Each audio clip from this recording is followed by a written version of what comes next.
Assalamualaikum warahmatullahi wabarakatuh. Selamat pagi anak-anak kelas 1 semuanya. Semoga anak-anak selalu dalam keadaan sehat dan dilindungi oleh Allah Subhanahu wa taala.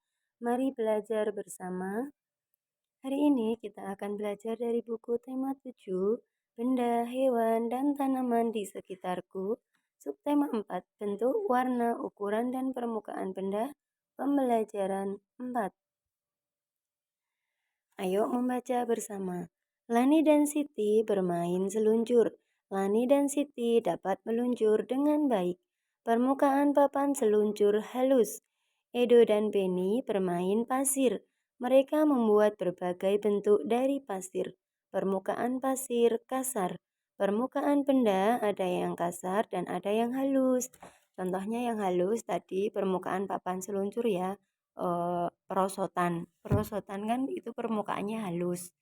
Lalu pasir itu kasar. Pasir, gula pasir, garam itu kasar. Amati gambar-gambar di bawah ini.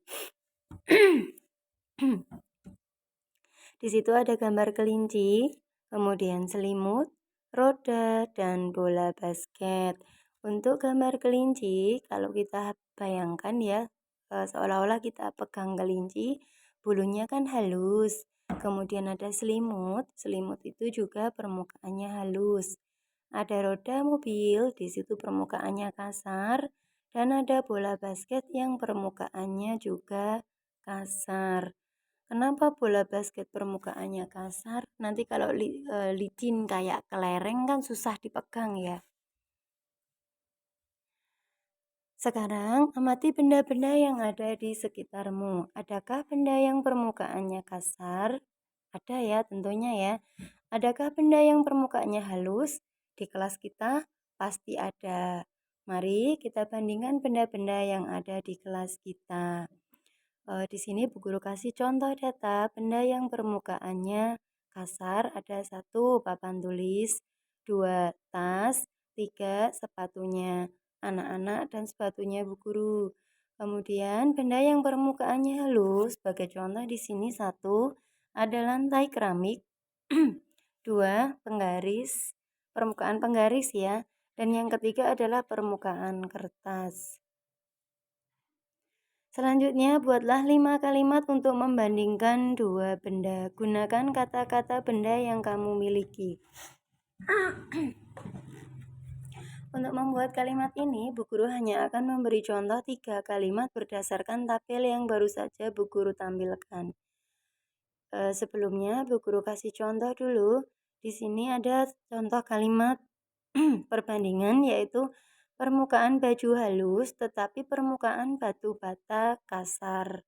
Adapun kalimat yang Bu Guru buat berdasarkan tabel, yang pertama, permukaan papan tulis kasar tetapi permukaan lantai keramik halus. Untuk yang kedua, permukaan tas kasar tapi permukaan penggaris halus. Kemudian yang ketiga, permukaan sepatu kasar tetapi permukaan kertas halus.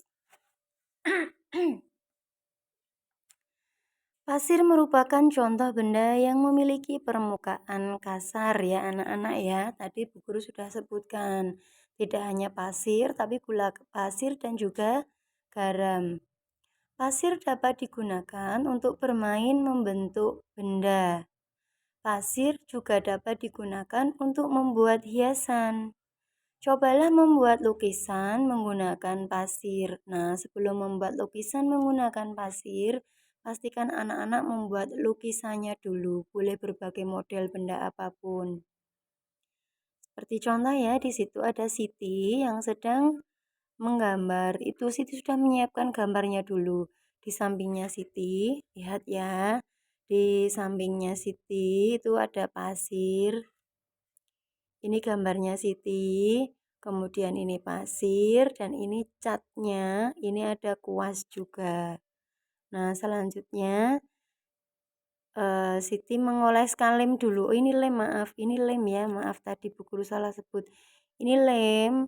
Lemnya itu dioleskan di permukaan gambar pakai kuasnya tadi. Kemudian baru pasirnya ini ditabur-taburkan di permukaan gambarnya sini yang sudah dikasih lem. Oh, untuk caranya jangan langsung dikasih lem semua, nanti dikasihnya sedikit-sedikit.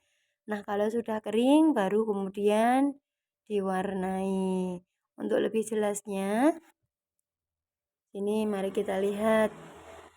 Gambarlah suatu benda yang kamu inginkan. Lapisi gambar dengan lem. Taburi gambar dengan pasir sampai semua permukaan tertutupi. Kemudian biarkan sampai kering. Nanti kalau sudah kering baru diwarnai ya nak ya. Selanjutnya, kertas adalah benda yang dapat digunakan untuk membuat karya. Bentuknya juga dapat diubah-ubah. Kertas dapat dilipat menjadi berbagai bentuk. Kertas dapat dilipat menjadi bentuk segitiga. Kertas dapat dilipat menjadi bentuk pesawat dan perahu. Nah, ini contoh karyanya. Ini namanya origami. Seni melipat kertas menjadi bentuk benda. Kalau di sini cuma dikasih contoh 3. Ada perahu kertas, ada pesawat kertas, ini juga pesawat kertas. Anak-anak bisa nggak bikin bunga? Bikin bentuk yang lainnya, baju-bajuan misalnya. Bisa ya? Selanjutnya, karet ada yang lentur dan ada yang kaku. Karet yang lentur dapat ditarik. Karet yang kaku tidak dapat ditarik. Karet dapat digunakan untuk mengikat. Ini contohnya untuk karet yang lentur dan karet yang kaku. Ini karet gelang ya ini ya, bisa ditarik-tarik. Kalau mau contoh yang lain, karet yang kaku itu ban mobil. Ban mobil itu kaku ya. Kemudian ada juga bola. Bola sepak juga dari karet itu. Benda memiliki permukaan yang berbeda. Benda terbuat dari bahan yang berbeda. Ya, kalau bahannya nggak mungkin sama semua ya. Permukaannya juga ada yang halus dan ada yang kasar. Ada benda yang aman untuk dimainkan. Ada pula benda yang berbahaya untuk dimainkan. Contohnya pisau. Kamu mainan pisau kan berbahaya, ya kan? Golok, gunting saja. Gunting kalau untuk bermain kan berbahaya, apalagi kalau tanpa pengawasan orang tua. Bu guru kalau membuat hastakarya juga pakai gunting, iya, tapi kan nanti diawasi oleh orang yang lebih dewasa. Gunakan benda sesuai dengan fungsinya. Contohnya, benda yang kecil tapi berbahaya. Jarum, kayaknya kecil, tapi kalau buat mainan, ketusuk kan bisa berdarah. Nah, fungsinya apa kalau jarum? Untuk menjahit. Maka gunakan barang sesuai fungsinya. Kalau emang nggak boleh buat mainan atau berbahaya untuk bermain, ya jangan. Perhatikan gambar berikut ini ada orang yang sedang melaksanakan senam, praktek senam, meliukkan badannya. Nah, nanti anak-anak akan diminta untuk menirukan gerakan tersebut. Bagaimana caranya? Nih, kita baca dulu ya. Badan dapat bergerak lentur seperti karet. Lihatlah gerakan pesenam pada gambar tersebut di atas. Badannya meliuk ke kanan dan ke kiri. Pesenam dapat melakukan gerakan karena rajin berlatih. Kamu juga harus rajin berlatih. Dengan berlatih, kamu dapat melakukan gerakan tersebut. Iya, Bu Guru yakin kalau anak-anak rajin berlatih, anak-anak juga akan bisa meliukkan badan ke kanan dan ke kiri, seperti gerakan pesenam. Coba lakukan gerakan meliuk berikut. Nah, tujuan gerakan ini yaitu untuk melenturkan badan. Jadi meliukkan badan itu berguna untuk atau tujuannya untuk melenturkan tubuh. Tahapan gerakan meliuk sebagai berikut. Ada tiga tahapannya. Yang pertama, sikap awal badan berdiri tegak. Yang kedua, rentangkan kedua tangan ke depan. Nah, yang ketiga ini ada beberapa tahap. Yang ketiga ya, Mulailah memutar badan ke arah bawah. Bawah itu berarti kamu membungkukkan badan. Sambil lihat gambar ya nak ya, di bawahnya itu ada gambar.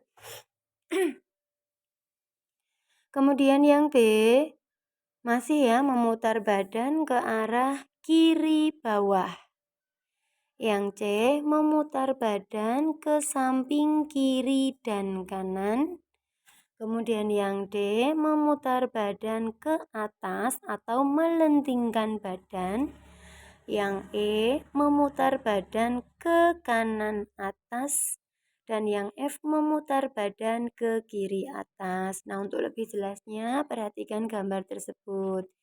Ada 6 gambar yang disajikan sesuai dengan instruksi atau perintah yang ada pada kegiatan gerakan meliukkan badan. Kita ingat lagi bahwa gerakan meliukkan badan bertujuan untuk melenturkan tubuh. Jangan lupa melakukan pemanasan sebelum melakukan gerakan ini. Pemanasan bertujuan agar otot-otot siap untuk berolahraga dan untuk menghindari cedera. Kegiatan bersama orang tua di rumah, anak-anak. Orang tua mengenalkan benda yang memiliki permukaan kasar dan lembut yang ada di rumah. Sebagai contoh, anak-anak membantu mama memasak, pegang gula pasir kasar, pegang garam kasar, tapi pegang tepung halus, entah itu tepung terigu, tepung gandum, tepung tapioka, tepung ketan, kemudian tepung kayu manis ya, bubuk kayu manis itu halus. Beda lagi kalau anak-anak pegang kaldu jamur itu kasar. Kemudian anak-anak pegang permukaan pala yang sudah dikupas. Kalau biji pala yang masih utuh, permukaannya halus dan licin. Tapi kalau sudah dipecah, dalamnya kasar. Kemudian teh ketika diraba juga kasar. Selimut halus. Nah, baiklah anak-anak semuanya, terima kasih sudah menonton video ini. Semoga video yang Bu Guru sajikan dapat bermanfaat untuk anak-anak semuanya. Selamat belajar dan tetap semangat. Wassalamualaikum warahmatullahi wabarakatuh.